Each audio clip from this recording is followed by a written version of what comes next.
Kyoto, 1581. A giant of a man walks into Oda Nobunaga's war camp. He's taller than anyone in the room, stronger than 10 men, with skin so dark the Japanese think he's painted in ink. Nobunaga orders him scrubbed. They try.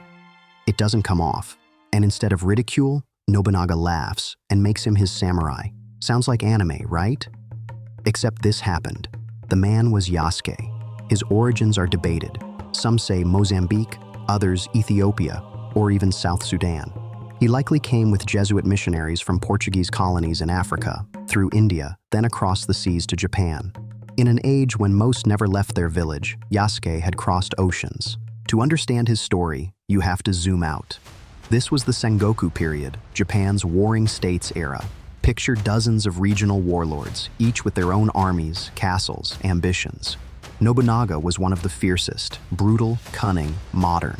He used firearms when rivals clung to bows. He broke Buddhist monasteries when they challenged him. By the 1580s, he was on track to unify Japan for the first time in centuries. Into this world walked Jesuit missionaries. The Portuguese had stumbled into Japan in 1543, bringing guns, trade, and Christianity.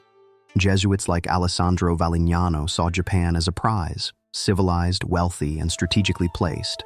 Yasuke arrived with Valignano in 1579. For the Japanese, he wasn't just unusual, he was unprecedented. Most had never seen an African man before. Crowds crushed to catch a glimpse. Jesuit letters say Kyoto streets overflowed with people desperate to see him. Nobunaga summoned Yasuke. Accounts from Louis Frois, a Jesuit chronicler, describe Nobunaga ordering attendants to scrub Yasuke's skin, convinced it was covered in ink. Imagine standing there while strangers scrape at your skin, expecting it to come off. Yasuke stood firm, and when the truth became obvious, Nobunaga flipped. He wasn't humiliated, he was impressed. Strength, calmness, height. To Nobunaga, Yasuke was a gift from the heavens. From that day, Yasuke wasn't a curiosity, he was elevated. Nobunaga gave him a house, servants, a stipend, even a katana. To be allowed to bear arms in Japan was rare for a foreigner. To be treated as a samurai, near unheard of. In a rigid society where status was inherited, Nobunaga had torn through tradition. He saw ability first. That made Yasuke extraordinary. But samurai wasn't just a fighting title. It meant belonging to a warrior class. It came with land rights, stipends, the privilege of carrying 2 swords, even a voice in military councils. Yasuke stood beside Nobunaga during strategy briefings. He dined at his table. This wasn't a servant. This was trust. And people noticed. Jesuit records say crowds swarmed whenever Yasuke appeared. Children climbed trees to glimpse him. Nobunaga himself reportedly paraded him, proud of his unique retainer. Yasuke was 6'2", when most Japanese men of the era were around 5 feet. He loomed over everyone. Imagine how he must have looked in armor, sword at his side, standing next to one of Japan's most powerful men. But history is brutal. In June 1582, Nobunaga's general Akechi Mitsuhide betrayed him. At Honnoji Temple in Kyoto, Nobunaga and about 30 retainers, including Yasuke, were surrounded.